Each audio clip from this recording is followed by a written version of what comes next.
जय हिंद सभी साथियों को। कैसे हैं आप लोग? उम्मीद करता हूं कि स्वस्थ होंगे, अच्छे होंगे, अपने अध्ययन में मशगूल होंगे। तो साथियों, जैसा कि आप सभी जानते हैं कि कल किसी कारणवश एक कक्षा जो थी इकोनॉमिक्स की वो नहीं हो पाई थी। तो आज मैं उस कक्षा को लेकर आया हूं। हो सकता है ये कक्षा आपके लिए थोड़ी सी लंबी हो जाए। हो सकता है कि इस कक्षा में थोड़ा सा समय आपको अधिक देना पड़ जाए। तो आपको कुछ नहीं करना है, बस अपनी कॉपी पेन लेकर कक्षा में आ जाना है।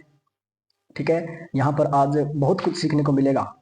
मेरा टारगेट है कि लगभग 1 घंटे तक मैं ये कक्षा लूँ, ताकि कल और आज जो भी मतलब आज ये 2 दिन का हमारा सेगमेंट है ये पूरा हो सके।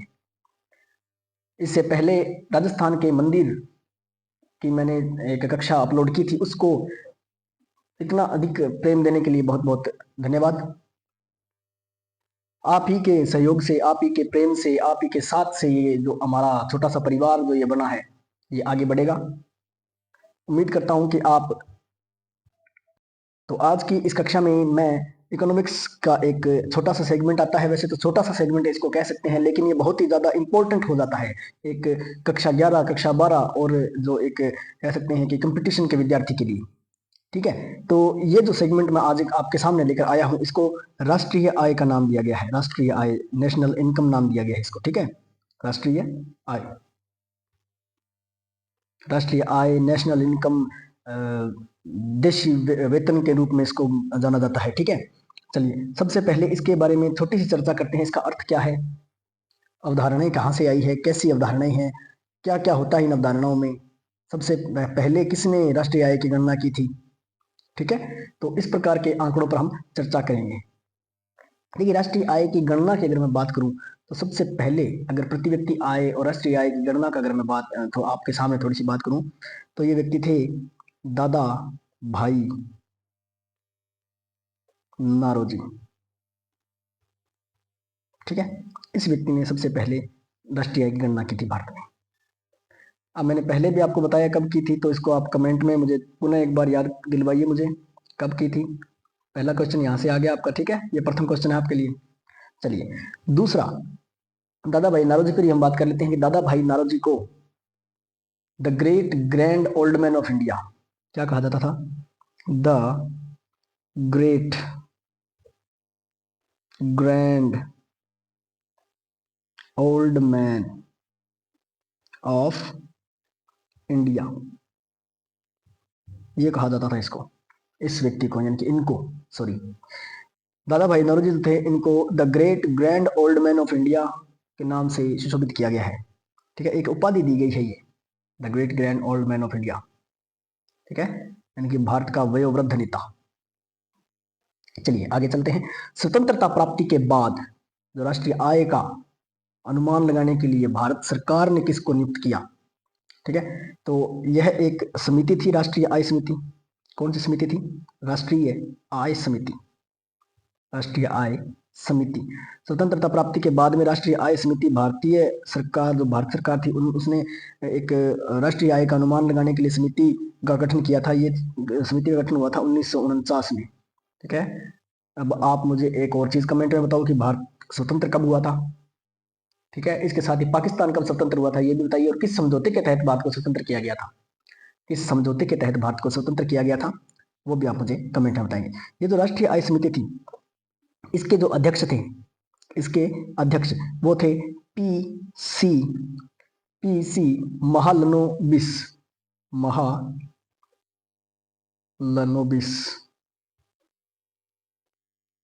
महालनोबिस थे इसके। ठीक है, महालनोबिस, पीसी महालनोबिस इसके अध्यक्ष थे। किसके अध्यक्ष थे? राष्ट्रीय आय समिति। और ये राष्ट्रीय आय समिति कब बनाई गई? 1949 को।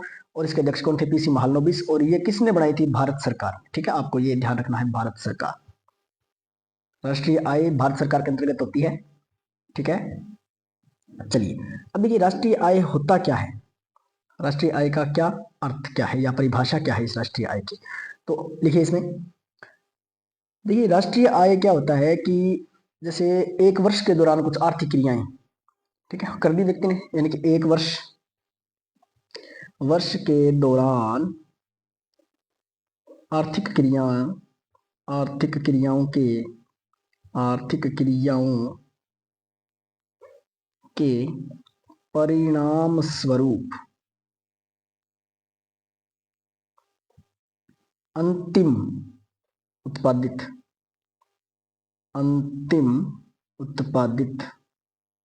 या अंतिम रूप से कह सकते हैं इसको, अंतिम रूप से उत्पादित वस्तुओं व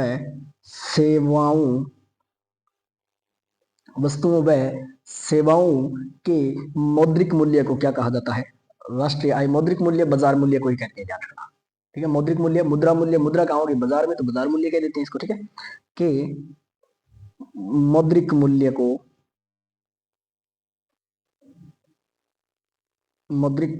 को क्या कहा जाता है? राष्ट्रीय आय। ठीक है, इसको ये राष्ट्रीय आय कहा जाता है। आपको ये ध्यान रखना है। एक बार फिर से मैं पुनः आपको रिपीट कर देता हूँ ये चीज। एक वर्ष के दौरान आर्थिक क्रियाओं के परिणाम स्वरूप उत्पादित अंतिम वस्तुओं और सेवाओं, यानी ये अंतिम रूप से है, बिल्कुल ऐसा नहीं होगा कि लास्ट में जो वस्तु उत्पादन हो इसके बारे में बोल रहा है, नहीं। अंतिम रूप से उत्पादित वस्तुओं और सेवाओं के मौद्रिक मूल्य को राष्ट्रीय आय कहा जाता है। ठीक है, आगे चलो, चलिए। तो ये इसको एक और मैं आपको आसान शब्द बता देता हूँ कि एक लेखा वर्ष होता है। ठीक है, एक क्या होता है? लेखा वर्ष। लेखा वर्ष वही आपका जो बजट वर्ष होता है उसी को लेखा वर्ष कह देते हैं वैसे तो। ठीक है, चलिए। एक लेखा वर्ष की अवधि के अंतर्गत, यानी कि एक लेखा वर्ष की अवधि होती है, कोई समय रहेगा एक वर्ष, तो देखो लेखा वर्ष का समय एक वर्ष होता है, पहली बात। किसी भी कोई भी हम अगर वर्ष कहेंगे तो उसका मूल्य का जो क्या कहते होते हैं, अवधि जो होती है, उसका समय जो होता है वो एक वर्ष होता है। ठीक है, उसके अंतर्गत क्या होता है? उसके अंतर्गत क्या होता है कि उस देश की जो अर्थव्यवस्था है, मैंने आपको बताया था कि कोई भी देश है उसको आर्थिक क्रियाओं के आधार पर अर्थव्यवस्था नाम दे दिया जाता है, तो मैं यहाँ पर अर्थव्यवस्था ही कहूंगा। ठीक है, आपको समझना होगा क्या है, मैं यहाँ पर अर्थव्यवस्था कहूंगा और आपको ये समझना होगा कि ये किसी देश की बात कर रहा है। चलिए, एक लेखा वर्ष के अंतर्गत उस अर्थव्यवस्था के उत्पादित अंतिम वस्तु और सेवाओं के बाजार मूल्य को क्या कहा जाता है? राष्ट्रीय आय कहा जाता है। ठीक है, आपको ये याद रखना है। राष्ट्रीय आय की गणना देश के निवासियों द्वारा घरेलू सीमा और विदेशों से प्राप्त अर्जित आय को सम्मिलित किया जाता है। देखिए, राष्ट्रीय आय की गणना में क्या क्या शामिल किया जाता है? देखिए, राष्ट्रीय आय की सीमा में देश के निवासियों द्वारा घरेलू सीमा, ठीक है, प्लस विदेशों से अर्जित आय, इसको राष्ट्रीय आय में शामिल किया गया है। किसके द्वारा होती है ये? देश के निवासियों द्वारा। ये सब किसके द्वारा होती है? देश के निवासी। हम कहोगे सर ये तो विदेशों के द्वारा हो रही है, लेकिन देखो विदेशों के द्वारा कैसे, मैं आपको बता देता हूँ कि जैसे कोई व्यक्ति है वो विदेश में काम करने के लिए वर्क वीजा पर बाहर गया है, ठीक है, तो वो अपने घर में पैसा भेज रहा है। या कोई व्यक्ति है जो भारत में बैठकर विदेशों के साथ व्यापार कर रहा है, तो वो विदेशी आय है। ठीक है, विदेशी स्रोतों से प्राप्त आय होती है। ठीक है, घरेलू सीमा आय, जैसे कि हम अभी यहाँ पर कोई काम धंधा चला रखा है तो उसको घरेलू आय कहते हैं। चलिए आगे चलते हैं। राष्ट्रीय आय की अब एक बात आती है, कंसेप्ट। राष्ट्रीय आय की कंसेप्ट या अवधारणा क्या होती है? ये राष्ट्रीय आय, राष्ट्रीय आय में एक समय पर उपलब्ध वस्तुओं के स्टॉक को नहीं बल्कि इसकी समय अवधि में उत्पादित वस्तुओं सेवाओं को शामिल किया जाता है। देखो, एक तो था एक समय में, ठीक है, एक समय में क्या स्टॉक घात है, नहीं होता ये। इसमें क्या होता है कि एक समय अवधि दे दी जाती है, जैसे कि मैं कहता हूँ 2016 से लेकर 2017, ठीक है, 2016 से 2017 मैंने एक अवधि दे दी। इसमें जितनी भी वस्तु उत्पादन होगी उसे कहते हैं राष्ट्रीय आय वाली वस्तु उत्पादन। जैसे सेवाओं और वस्तुओं का उत्पादन मैंने इसमें कर दिया, जितना मेरे को जैसे अर्थ मेरे प्राप्त हुआ है वो मेरे राष्ट्रीय आय है। ठीक है, यानी एक समय अवधि दे दी। मैं ये नहीं कहूंगा कि 2016 बस, या ऐसे कि मेरे को 26 अगस्त 2016 का बताओ, 26 अगस्त 2016, यानी कि कितना स्टॉक मेरे पास हुआ है, इसका उत्पादन कितना स्टॉक हुआ है, नहीं। मेरे को ये 26 अगस्त 2016 है तो मुझे 25 अगस्त 2017 तक ही बताना पड़ेगा। ये मेरा अवधि है, ये समय अवधि है। स्टॉक समय पर उपलब्ध वस्तुओं के स्टॉक को नहीं कहते, सॉरी, ये जो राष्ट्रीय आय है वो एक समय पर उपलब्ध स्टॉक को नहीं देखी जाती इसमें। इसमें एक समय अवधि होती है, उसके द्वारा जो सेवाओं और वस्तुओं का उत्पादन होता है उसको शामिल किया जाता है। ठीक है, चलिए आगे। चलिए, राष्ट्रीय आय की अवधारणा में सभी वस्तुओं और सेवाओं की बाजार कीमत की गणना की जाती है। समझ में आ गई बात? किसकी गणना की जाती है? पहली बात बाजार कीमत, यानी कि मौद्रिक जो वस्तु होती है उसकी कीमत, कीमत का, ठीक है, बाजार कीमत, इसकी गणना की जाती है।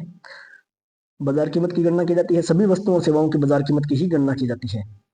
एक वस्तु की कीमत एक बार ही शामिल होगी, एक वस्तु की कीमत बराबर एक बार, ठीक है। चलिए, इसलिए अंतिम वस्तुओं और सेवाओं का मूल्य शामिल किया जाता है, दोहराव से बचे। इसीलिए क्या कहते हैं कि इसको अंतिम, देखो अंतिम क्यों किया जाता है, मैंने आपको बताया कि अंतिम उत्पाद, अंतिम सेवा और वस्तु उत्पाद, क्यों?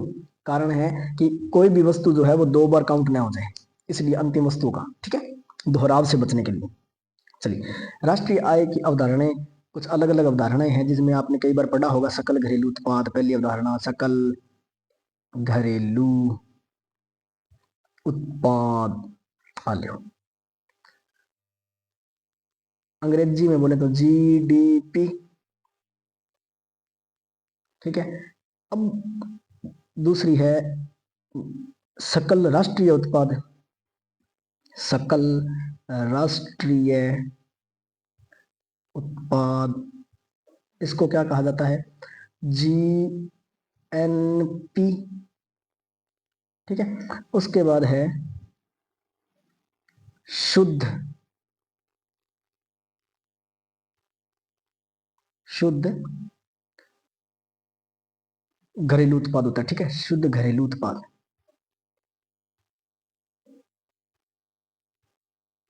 शुद्ध घरेलू उत्पाद, इसको कहते हैं एनएनपी। अब देखो बच्चों, ऐसा है कि जो बच्चे होते हैं, ठीक है, जो बच्चे आपके साथ बैठे हैं या आप पर आप लेके देखिए, आमतौर पर बच्चे क्या करते हैं, आमतौर पर बच्चे इनके मध्य कंफ्यूज रहते हैं कि ये जीएडीपी क्या होता है, ये एनएनपी क्या होता है, ये जीएनपी क्या होता है, ठीक है। ये बहुत ज्यादा बड़ी एक मतलब वो दिक्कत है ये, सॉरी, इसको एनएनपी नहीं कहते, इसको एनएनपी नहीं कहते, इसको जी एनडीपी कहते हैं, एनडीपी, सॉरी, एनडीपी है ये थोड़ा सा ना बच्चों में दिक्कत होती है कि ये जीडीपी क्या है, एनडीपी क्या है, जीएनपी क्या है, एनएनपी, इसका एक एनएनपी भी आता है, ठीक है, एनएनपी, इसको कहते हैं शुद्ध राष्ट्रीय उत्पाद, ठीक है, एनएनपी भी होता है। चलिए, तो सबसे ज्यादा जो दिक्कत होती है, सबसे ज्यादा जो हवा बनाया जाता है ना, वो इसी इसी दिक्कत में बनाया जाता है कि शकल सकल सकल शुद्ध शुद्ध घरेलू उत्पाद, राष्ट्रीय उत्पाद, और इसको बढ़ा चढ़ा के दिखा के। और एक और है, अब अगर आपके सामने क्वेश्चन लिखा जाएगा तो आपको ये कभी नहीं बताया जाएगा सकल घरेलू उत्पाद क्या होता है, आपको ये बताया जीडीपी। इसकी कुछ फॉर्म्स आती है, मैं आपको अभी बताऊंगा थोड़ी देर पहले, ठीक है, थोड़ी देर में आपको मैं इसके फॉर्म्स बताऊंगा। अभी इसके लिए कुछ जैसे कह सकते हैं कि समीकरणें बना दी जाती हैं, ठीक है, कुछ समीकरणें, कुछ सूत्र बना दिए जाते हैं, कुछ नहीं है सूत्रों में, आपको कंफ्यूज नहीं होना है। आप जैसा जैसा मैं आपको बताऊं उस प्रकार से आपको नोट्स बनाने हैं, ठीक है। चलिए, पहली चीज, सबसे पहला क्या था? सकल घरेलू उत्पाद, ठीक है, सकल घरेलू उत्पाद, जीडीपी, ग्रोस डोमेस्टिक प्रोडक्ट, अंग्रेजी ग्रोस डोमेस्टिक प्रोडक्ट, ठीक है, आल्यो। अब आपको एक बात पता होगी कि सकल, अगर कोई हिंदी अच्छी तरह से हिंदी जानता हो, ठीक है, सकल का अर्थ होता है सारा, सारा, ग्रोस घरेलू, घरेलू तो डोमेस्टिक, उत्पाद, उत्पाद अपना प्रोडक्ट हो जाए वो, ठीक है। तो वो बनाने की कोई जरूरत को नहीं है इसके अंदर, इनमें क्या है, वो बनाने की कतई जरूरत को नहीं, कट्ठई की करने की जरूरत को नहीं है। अब थे बस सुनता जाइयो के जुगाड़ हुए। सुनो, एक देश में घरेलू सीमा के अंतर्गत नागरिकों व गैर नागरिकों द्वारा वित्तीय वर्ष कब से कब तक, 1 अप्रैल से 31 मार्च तक उत्पादित समस्त वस्तुओं, उत्पादित समस्त वस्तुओं और सेवाओं के अंतिम मौद्रिक मूल्य के योग को सकल घरेलू उत्पाद कहते हैं। समझ में आ गई बात? कि देखो, एक देश है, उसकी घरेलू सीमा के अंतर्गत, यानी कि उसके जो भी उसके अंदर अंदर जो कार्रवाई होगी, ठीक है, नागरिकों व गैर नागरिक, यानी कि जो घरेलू सीमा में बात कर रहा हूँ ना, तो ये होगा कि यहीं पर तो इसका प्रोडक्शन हो रहा है, यहीं पर इसका जो कह सकते हैं कि उपभोग हो रहा है। प्रोडक्शन और उपभोग दोनों एक है, कंज्यूमिंग और प्रोडक्शन दोनों एक ही देश के अंदर अंदर हो रहा है, उसको कहते हैं, ठीक है, घरेलू सीमा। इसके अंतर्गत क्या होता है कि नागरिकों और गैर नागरिकों, यानी कि इसके अंतर्गत कोई नागरिक भी हो सकता है, कोई गैर नागरिक भी हो सकता है भाई, द्वारा एक वित्तीय वर्ष में उत्पादित समस्त वस्तुओं और सेवाओं, एक वर्ष में वो है वित्तीय वर्ष, ठीक है। इंगा माँ कहकर सीबेज का नागरिक और गैर नागरिक है, वे जितनी भी वस्तु बना लेगा, वस्तु बना ली, कोई सेवा दे दी, और अंतिम जो बाजार मूल्य है नहीं, बिंग टोटल मार लियो अंतिम बाजार मूल्य के योग को, बस वो टोटल मारे के है, सकल घरेलू उत्पाद है। आलियो विदेशों द्वारा पूंजी एवं तकनीक का जो निवेश भारत के घरेलू क्षेत्र में किया जाता है, ठीक है, यानी कि विदेशी जो व्यक्ति हैं, जब मान लो आप कई बार सुन रहे हैं कनाडा के आर्थिक सहयोग से ये फलाना काम किया, ओएनजीसी तेल काटना नागरी है ना, आईफोन की एप्पल कंपनी है, वो भारत में अपने वो लॉन्च करेगी, ऐसे ऐसी जो चीजें सुनते हैं, तो इनके जो निवेश हैं, जो पूंजी और तकनीक का जो निवेश भारत के घरेलू क्षेत्र में किया जाता है, उसके बाजार मूल्य को भी सकल घरेलू उत्पाद में शामिल किया गया है। ध्यान रखेंगे आप, ठीक है। चलो अब देखो इन माँ की बीमारी है, एक मतलब थारो वो जी को बने वो देखो क्या है। सकल घरेलू उत्पाद के लिए क्या होता है, एक सूत्र टाबर सारू ज्यादा इस सूत्र के बारे में बात है। सूत्र क्या है, जीडीपी। अब जीडीपी का पूरा नाम को लिखो ना, सारो बराबर उपभोग, उपभोग होता है कंज्यूमिंग, ले थारो उप, अरे डट जा भाई, उपभोग, ठीक है, उपभोग ने कंज्यूमिंग लिख दे, मैंने सी लिख दी, ठीक है गुरु जी लिख दियो, प्लस निवेश, निवेश, निवेश ने मैं अठे आई लिख दूंगा, इन्वेस्ट लिख दो जी, प्लस सरकारी व्यय, सरकारी व्यय, तो इंग अगर मैं जो सरकारी लग रहा है मैं जी लिख दूंगे, क्या लिख दू, प्लस में क्या हो गयो, प्लस अठ को नहीं अठ लिख दू मैं, ठीक है। चलो प्लस गया कुल आयात माइनस कुल निर्यात, कुल आयात इनमें एक्स मान लियो, माइनस करे कुल निर्यात इनमें एम मान लियो, आ लियो, वो है थारो सूत्र। जीडीपी बराबर सी प्लस आई प्लस जी प्लस एक्स माइनस एम, ये है आपका सूत्र। सूत्र क्या कहता है, सकल घरेलू उत्पाद बराबर उपभोग प्लस निवेश प्लस सरकारी व्यय प्लस कुल आयात माइनस कुल निर्यात, ये होता है। समझ में आ गई ये, आगे चलोगे, चलो नहीं आई है तो यहाँ करियो बेटा, थे कर कमेंट में पूछ लियो मन कौन ये। अच्छा कमेंट करने वाले बच्चों के नाम बता देता हूँ एक बार, कमेंट जो बच्चे करते हैं बहुत अच्छे पढ़ते हैं ये बच्चे। पहले जो एक बच्चा है वो है हमारी कक्षा 9 की बच्ची है गुनगुन, ठीक है, गुनगुन नाम की बच्ची है, बहुत अच्छी पढ़ती है, कक्षा 9 राजकीय उच्च माध्यमिक विद्यालय जोड़किया में पढ़ती है, और राजकीय उच्च माध्यमिक विद्यालय जोड़किया जो है वो पीएम श्री में चयनित विद्यालय है, पीएम श्री, ठीक है, प्रिंसिपल श्री पवन कुमार जी कौशिक है इसके। चलिए दूसरी बच्ची जो है वो है, हैशटैग लगा दिया तेरा नाम आगे, निधि अमरचंद, निधि डॉक्टर ऑफ श्री अमरचंद, आ लियो। तीसरी है निशा पुत्री श्री शिषपाल, निशा जो श्री शिषपाल। अब जी की तीसरी छोरी है वह है भाई साहब अपने मनदीप कौर, श्री कुलदीप, ठीक है। और अगली जी की छोरी है वह है थारे कन्ने ज्योति आत्मा राम, ठीक है। अगलो एक छोरो है जिसका तो नाम है प्रिंस कान्हा राम, प्रिंस सनो कान्हा राम, श्री कान्हा राम, ठीक है।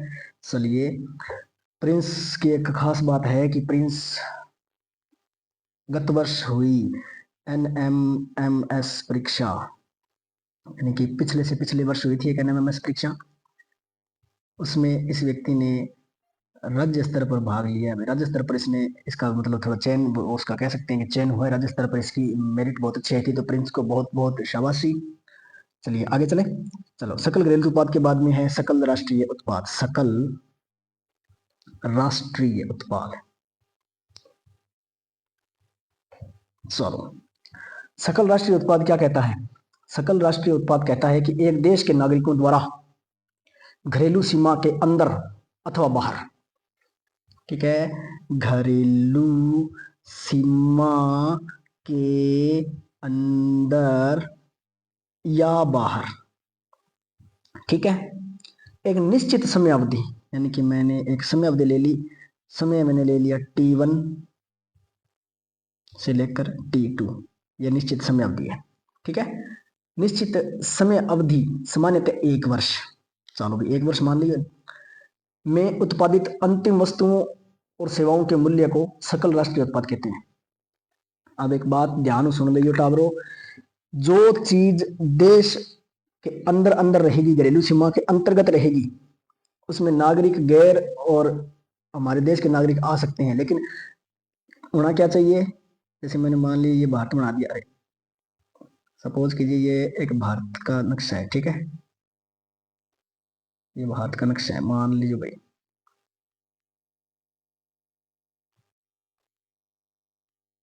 मान लीजिए भाई भारत है, ठीक है नहीं।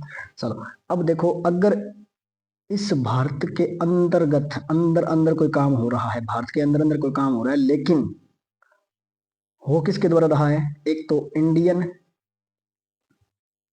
और एक नॉन इंडियन, दोनों ही कर रहे हैं इसको, ठीक है, दोनों व्यक्ति इसको काम को कर रहे हैं, तो ये तो रहेगा सकल घरेलू उत्पाद। आगे समझ में बात है? ठीक है। अगर अगर मैं कहूं कि इस इंडिया के अंदर, हमारे भारत के अंदर और बाहर भी, और बाहर भी कोई काम कर रहा है, लेकिन होना भारत का नागरिक चाहिए। भारत का नागरिक अंदर और बाहर काम कर रहा है और उसके द्वारा उत्पादित अंतिम वस्तुओं और सेवाओं का जो मुद्रिक मूल्य है एक समय, एक निश्चित समय, 1 वर्ष के अंदर, उसे कहेंगे, क्या कहेंगे उसको? सकल राष्ट्रीय उत्पाद। आगे समझ में गए? चलो, अब इसका भी एक सूत्र होता है। सूत्र क्या होता है? देखो, सूत्र कहते हैं सकल राष्ट्रीय उत्पाद, यानी कि GNP, GNP होती है ग्रोस नेशनल प्रोडक्ट, ठीक है, यानी कि GNP बराबर GDP plus X minus M। अब देखो X और M को मतलब क्या? यहाँ पर X का मतलब है देशवासियों द्वारा विदेशों से अर्जित की गई आय, यानी कि भारतीयों द्वारा अर्जित विदेशी आय, ठीक है टाबरो, समझ में आ गया क्या थाने? चलो फिर आगे चलो। और M का मतलब है विदेशियों द्वारा देश में अर्जित आय, विदेशियों द्वारा देश में अर्जित आय, ठीक है टाबरो, समझ में आ गया क्या थाने? कि अपन क्या करना है, GDP को प्लस करना है, लेकिन विदेशी आय जमा घटा देनी है, जो विदेशियों ने अपना कनु आय चकी है। समझ में आ गयोगे? चलो फिर थोड़ा सा और समझा दी बारे में, कहना चाहे कट जा भाई। सकल राष्ट्रीय उत्पाद की अवधारणा सकल घरेलू उत्पाद से विस्तृत है। आप बात पहले समझा चुके हूँ कि जो चीज घरेलू सीमा के अंदर अंदर रहेगी वो तो घरेलू उत्पाद है, घरेलू सीमा के बाहर गई वो सकल राष्ट्रीय उत्पाद है। समझ में आ गई? ऐसी स्थिति में जीएनएम का केवल वही भाग जीडीपी में शामिल किया जाता है जो देश के नागरिकों द्वारा उत्पादित सेवाओं का मूल्य है। आगे समझ में? चलो आगे फिर। चलो, एक नाम आता है निवल घरेलू उत्पाद। ठीक है, लियो फिर एनडीपी, नेट डोमेस्टिक प्रोडक्ट। इस निवल को शुद्ध घरेलू उत्पाद भी कहा जा सकता है। आगे समझ में? चलो आगे। चलो ठीक है भाई। अच्छा, एक बार पहले जो एक कक्षा हुई थी तो उसमें कई बच्चे बोल रहे थे कि सर आप फास्टली बहुत पढ़ा रहे हो, आप थोड़ा स्लो पढ़ाया करो। आज तो कोई दिक्कत नहीं है? कोई दिक्कत नहीं है आज? कमेंट में बताओ। चलिए फिर ठीक है, आगे चलो। चलो ये बता देता हूँ, निवल घरेलू उत्पाद क्या होता है या शुद्ध घरेलू उत्पाद जो है वो क्या होता है। जब सकल घरेलू उत्पाद में से उत्पादन की प्रक्रिया के उपयोग की जाने वाली मशीन एवं पूंजी के मूल्य में गिरावट या मूल्य ह्रास को घटाया जाता है तो उसे निवल घरेलू उत्पाद कहते हैं। सुनो, जीडीपी, ठीक है, सकल घरेलू उत्पाद में से उत्पादन की प्रक्रिया में उपयोग की जाने वाली मशीन एवं पूंजी के मूल्य में मूल्य ह्रास को घटाया। अरे एक तो देखो, अगर आप कोई काम कर लग रहे हैं, सपोज करो वो आप एक काम करती हो, उत्पादन करना है, कर लिया ना। इस उत्पादन प्रक्रिया में हमारे पास दो चीजें होंगी, दो चीजें हमारे पास होंगी। एक तो देखो, हमने कोई मशीनरी लगाई है, लगा दी है, ठीक है, या हमने इसमें दो एक काम और करेंगे, हम इसमें क्या लगाएंगे, पूंजी लगा दी। आउटपुट में क्या मिलेगा? आउटपुट में जीडीपी मिलेगा क्या? अरे जीडीपी मिलेगा आउटपुट में, सकल घरेलू उत्पाद ही तो मिलेगा, हमने घर में लगाई है ना सब कुछ। चलिए, अब देखिए इसके मूल्य में कोई गिरावट आ गई भाई, हमने उसमें से इसको हटा दिया, इसमें इसके मूल्य में जो गिरावट आई ना, जो पैसा हमने लगाया उसके मूल्य में कोई गिरावट आ गई, ठीक है, तो उसको मैंने हटा दिया। अरे सीधी स्पष्ट एक ही बात, सीधी स्पष्ट एक ही बात है, यहां पर बात हो रही है फायदे की, यानी कि जीडीपी माइनस मूल्य ह्रास। और मूल्य ह्रास किसका? जो भी आपने पूंजी लगाई है अपने काम में या कोई मशीनरी लगाई है उसके मूल्य में गिरावट आ गई है या मूल्य ह्रास हो गया है, उसको घटा दो। कितनी गिरावट आई है? सपोज करो कि मेरे जो मैंने मूल्य लगाना था 1,00,000 रुपए, उसमें गिरावट आ गई, मूल्य के इसमें गिरावट आ गई, तो ये मैंने लगाया 70,000 रुपए, ठीक है। अब 1,00,000 पे मेरा फायदा होना था 1,50,000, ठीक है, यानी सॉरी मेरे को आउटपुट मिलना था ये 1,50,000 रुपए, आउटपुट मिलना था 1,50,000 रुपए। अब 1,50,000 ही तो आउटपुट तो मेरे को 1,50,000 ही मिलेगा, गिरावट इतनी आई है। तो जो मेरी एनडीपी होगी, निवल घरेलू उत्पादन, शुद्ध जो मेरा आएगा ना उत्पादन, जो फायदा होगा वो इसमें आएगा, ठीक है। तो 80,000 रुपये मेरा शुद्ध आ गया, ये चीजें होती है। आ गया बात समझ में? कौन ये जे? चलो फिर आगे बताओ। देखो, राष्ट्रीय आय का लेखांकन, एक छोटी सी बात आती है, छोटी सी मैं आपको बात बता देता हूँ। राष्ट्रीय आय का लेखांकन क्या होता है? राष्ट्रीय आय का लेखांकन अर्थव्यवस्था के विभिन्न क्षेत्रों में अंतिम वस्तु और सेवाओं के कुल मौद्रिक मूल्य, विभिन्न उत्पादन के साधन के बीच राष्ट्रीय आय का अंतः प्रवाह तथा अर्थव्यवस्था के अंतिम उपयोग के व्यय के क्रमबद्ध सांख्यिकी वर्गीकरण विश्लेषण, यानी कि जिसको भी राष्ट्रीय आय को थारो वर्गीकरण विश्लेषण करनो है, अंतिम उपयोग वो, सांख्यिकी वो, ठीक है, उत्पादन के साधनों का, मौद्रिक मूल्य का, जो भी कुछ करना उसको राष्ट्रीय आय का लेखांकन कहा जाएगा। समझ में आ गई के? चलो फिर आगे एक और छोटी सी शब्द की बात करा, निवल राष्ट्रीय उत्पाद है, निवल राष्ट्रीय उत्पाद आल्यो, इसको कहते हैं एनएनपी, नेट नेशनल प्रोडक्ट होगी के, नेट नेशनल प्रोडक्ट क्लियर है कैसे गढ़ांगे? नेट नेशनल प्रोडक्ट के जुगाड़ है। देखो, निवल घरेलू उत्पाद में क्या किया था, निवल घरेलू उत्पाद में क्या करियो जीडीपी माइनस मूल्य ह्रास। अब इंग मां क्या कर ओ देखो राष्ट्रीय उत्पाद है तो इंग सकल जो राष्ट्रीय उत्पाद है बिंग माऊ मूल्य ह्रास ने माइनस कर दिया, यानी कि जीएनपी माइनस पूंजी अथवा मशीनरी का हुआ मूल्य ह्रास आ लियो वो थारो निवल। नहीं नहीं टेंशन ना लियो, बताशू के हुआ बताशू, टेंशन टेंशन को लेनी कोई प्रकार की। जब सकल राष्ट्रीय उत्पाद में से उत्पादन के दौरान प्रयुक्त पूंजी व मशीन के मूल्य में आई गिरावट को घटाया जाता है तो उसे निवल राष्ट्रीय उत्पाद कहा जाता है। ठीक है, समझ में आ गया बेटा ब्रो के हुए हो।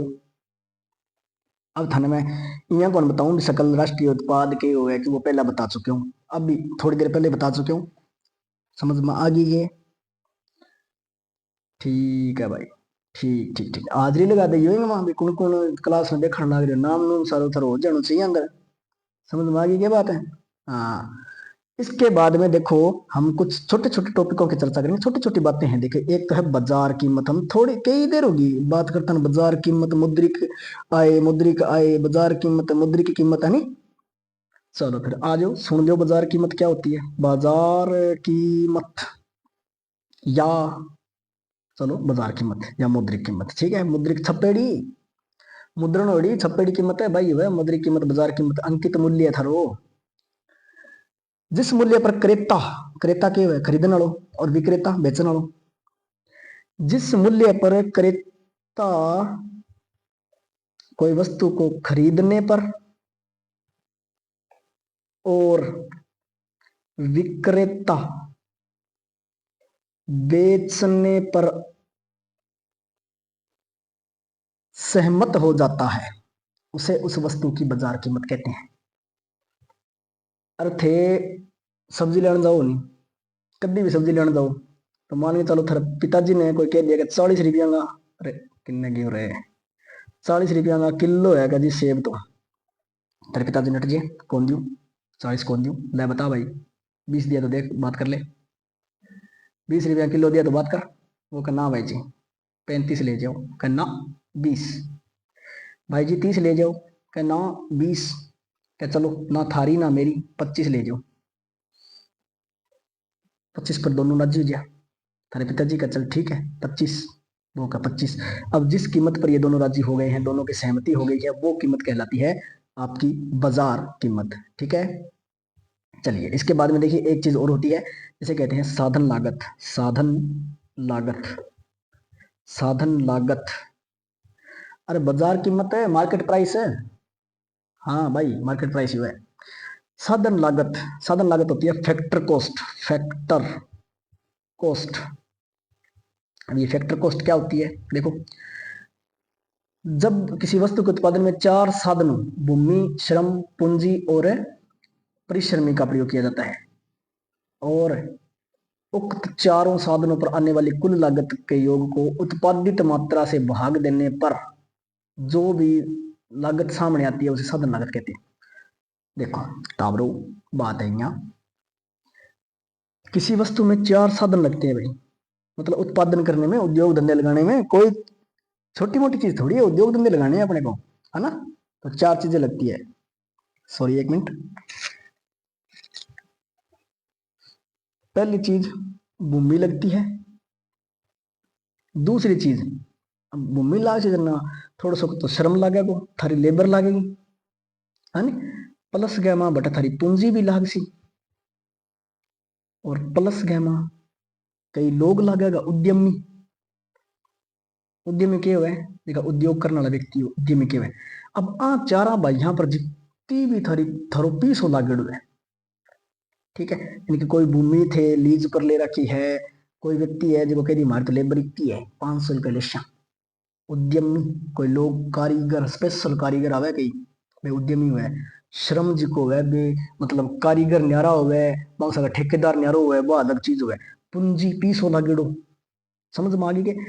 अब आ सारा पर जितनी चीज आवे बिन कह लागत, आप पीसो लगा दियो उद्योग खातर उत्पादन के लिए 4 साधनों पर आने वाली कुल लागत के योग को, कुल लागत के योग को उत्पादित मात्रा से, यानी कि अब इन आप मान के चलो एक तो उत्पादित कुल लागत आ गई, अब अण जी की आप जी पर लागत लगाई है, देखो काम करसी तो बिन कुल मात्रा आसी, कुल मात्रा। ठीक है, अब जी क्या कुल मात्रा हुए इन साधन लागत में भाग दे दियो तो थारी के आ जैसी साधन लागत कि मतलब कुल लागत को पर्याप्त प्राप्त उत्पादित मात्रा से भाग देने पर जो भी हमारा माल आएगा, जैसे मान के चलो मेरी कुल लागत थी 10,000 रुपए, ठीक है, 10,000 रुपए मेरी कुल लागत थी, समझ में आगे के बात है, 10,000 रुपये मेरी गई कुल लागत थी मेरी, ठीक है। चलो कुल लागत मेरी, अरे एक मिनट भाई, अरे यार कितनी थी, 10,000, 10,000 रुपए मेरी कुल लागत है, लेकिन मैंने जो मात्रा उत्पादित की है उसका जो मूल्य है, कुल मैंने मात्रा जैसे मैंने मान के चलिए 4 किलो उत्पादन कर लिया, अच्छा ठीक है, और 10 किलो के हिसाब से 4 किलो में 40 रुपए लगे, तो कुल जी की मेरी लागी है नहीं लगभग 2500 रुपया लागी, यानी 250 रुपया, सॉरी 250 रुपया लागी है, ठीक है। चलो अब है साधन लागत। साधन लागत वास्तव में किसी वस्तु पर लगी लागत मूल्य होती है, सरकार लागत मूल्य पर ही सब्सिडी देती है, आपने जो नाम सुना होगा सब्सिडी,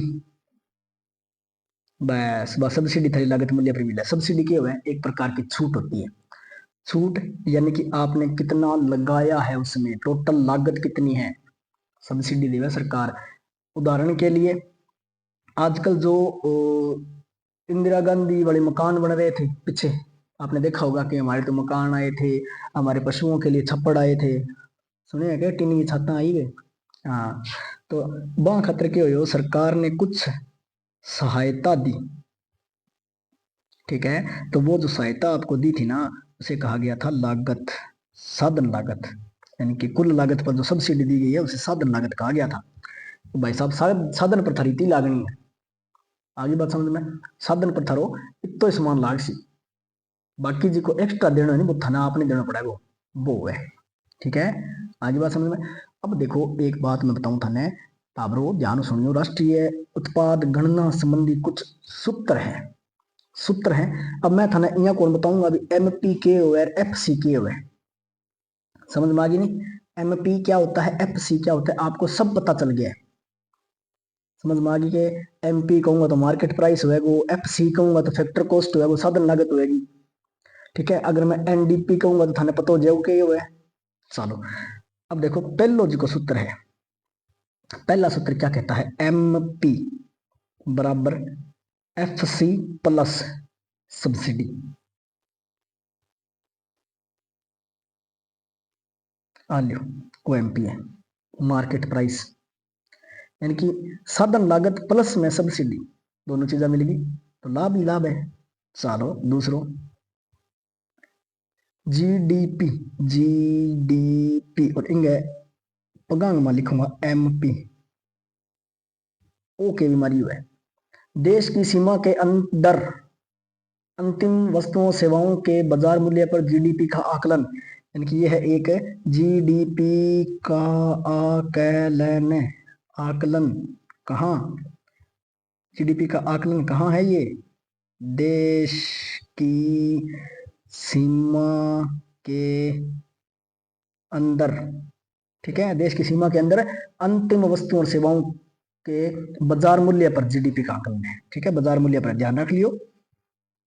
3 नंबर पर देखो क्या है, जीडीपी एमपी, और अब वही चीज को जो ऊपर में था बताइए नहीं, नीचे उदाहरण दे रखे, जीडीपी ब्रैकेट में नीचे एमपी बराबर क्या दे रखे है, जीडीपी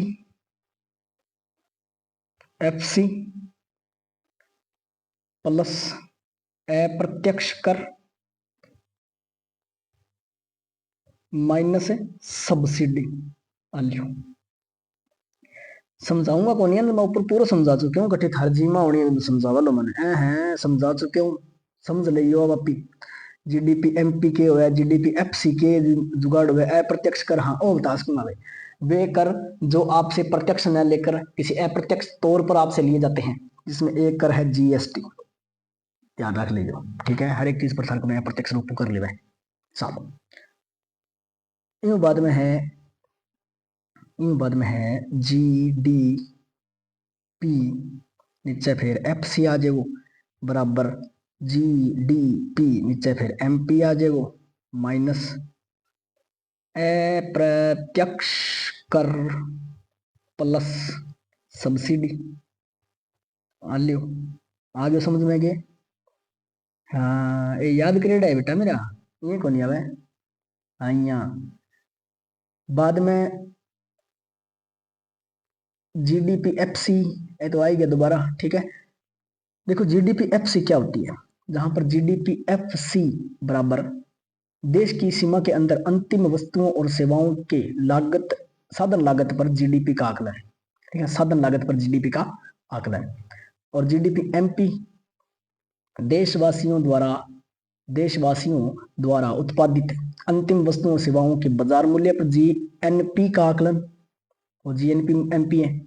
GNP-FC के हुए देशवासियों द्वारा उत्पादित अंतिम वस्तुओं और सेवाओं के साधन लागत पर GNP का आकलन। आगे समझने के बाद आगे चालू के चालू गुरु जी के देखो, बाजार कीमत पर सकल घरेलू उत्पाद GDP-MP आ लियो, वो देखो GDP-MP ओके जुगाड़ है। अब सुन लियो ध्यान, किसी देश की घरेलू सीमा के अंतर्गत एक वित्तीय वर्ष बता चुका हूं, नहीं बताऊंगा दोबारा। एक वित्तीय वर्ष में सभी निवासी और गैर निवासी उत्पादक इकाइयों द्वारा, कौन कौन है, एक तो निवासी, एक है गैर निवासी उत्पादक इकाइयों द्वारा बाजार मूल्य अभी बताओ, बाजार मूल्य के मार्केट प्राइस, बाजार मूल्य पर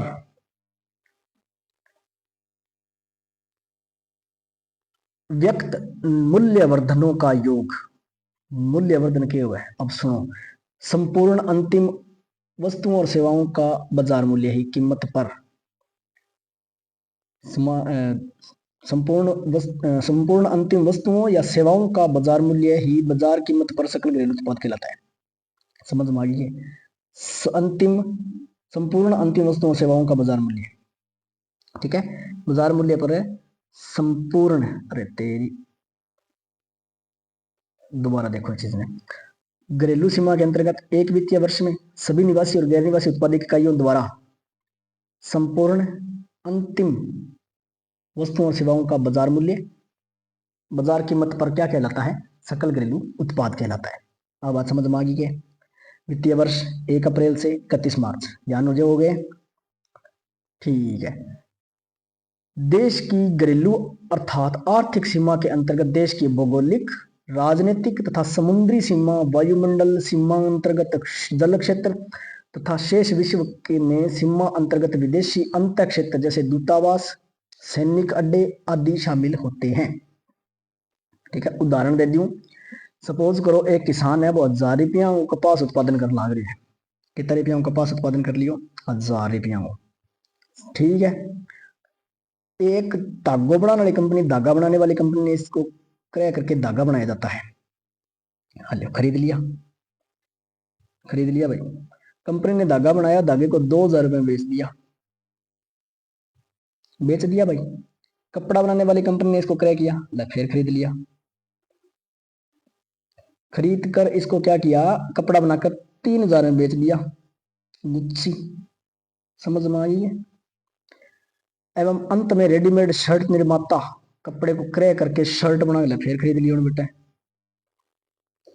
अन खरीद कर 4000 में बेच दियो, ठीक है। अब देखो स्टार्टिंग और अंतिम सकल घरेलू उत्पाद में इसकी गणना होगी, इसकी नहीं होगी। आगे बात समझ में? राष्ट्रीय आय आकलन में केवल 4000 को शामिल किया जाएगा, यानी अंतिम वस्तु और मूल्य का जो अंतिम मूल्य होता है, उत्पादित वस्तु का जो अंतिम जो मूल्य होता है, बाजार मूल्य अंतिम में वहां किसको शामिल किया जाता है, ना कि किसान के 1,000 रुपये वाले या खरीद के 2,000 रुपये वाले या 3,000 रुपये वाले, उसको कुछ नहीं किया जाएगा। केवल इस उदाहरण में 4,000 को शामिल किया जाता है। आगे की बात समझ में, आगे चलूंगे। चलो ले भाई, फिर बाजार कीमत पर सकल राष्ट्रीय उत्पाद यानी कि GNM, आगे MP, बाजार कीमत पर सकल राष्ट्रीय उत्पाद ओके हुआ मुझे। बाजार मूल्य पर सकल राष्ट्रीय उत्पाद होता है किसी एक वित्तीय वर्ष के दौरान, किसी एक वित्तीय वर्ष के दौरान निवासी उत्पादक इकाइयों द्वारा, अर्थात अरे देश के लोगों द्वारा देश की घरेलू सीमा के अंदर या बाहर, खूब चर्चा कर चुके हैं, कीमत पर या बाहर बाजार कीमत पर व्यक्त अंतिम वस्तुओं तथा सेवाओं का बाजार मूल्य ही बाजार कीमतों पर सकल राष्ट्रीय उत्पाद है। आगे की बात समझ में, अरे बात सुनो, इकोनॉमिक्स जो है जिसका ये सकल राष्ट्रीय उत्पाद, घरेलू उत्पाद घरेलू सीमा के अंदर, ठीक है। अब घरेलू सीमा के अंदर जो भी काम होगा उसके अंदर उस काम को बाजार कीमत पर निर्धारण करना, बाजार कीमत पर सकल घरेलू उत्पाद क्या देंगे, जो राष्ट्रीय उत्पाद होता है उसको बाजार कीमत पर रख दो, वो सकल राष्ट्रीय उत्पाद बाजार कीमत पर हो जाएगा, ठीक है। ऐसे बाजार कीमत पर क्या होता है, बाजार कीमत पर शुद्ध घरेलू उत्पाद क्या होता है, देखो बाजार कीमत पर शुद्ध घरेलू उत्पाद यानी कि NDP MP, ठीक है। ये NDP MP क्या होता है, ध्यान रखिए, NDP MP क्या होता है,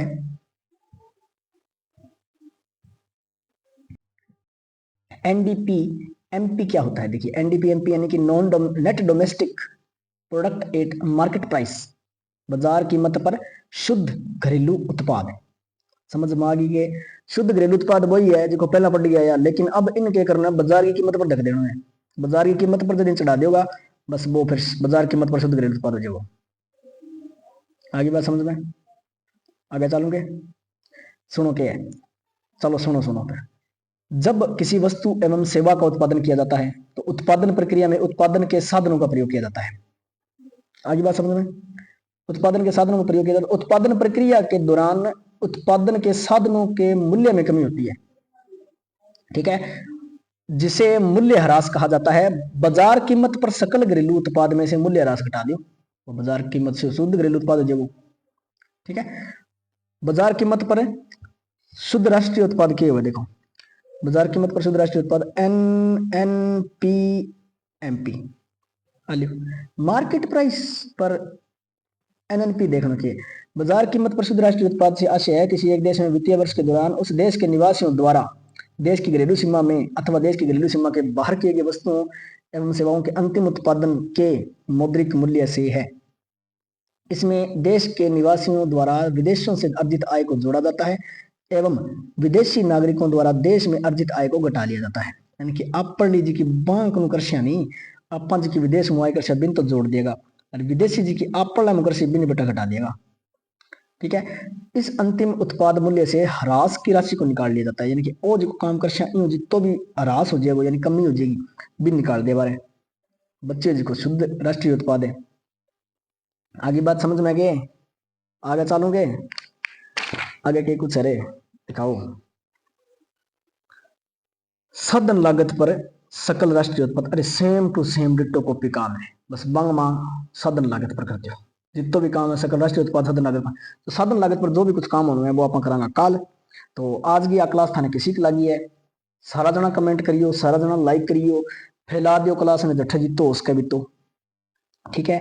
तो उम्मीद है भी थे मेरे साथ दियोगा ये काम में। इसी के साथ मैं इस कक्षा से विदा लेता हूं।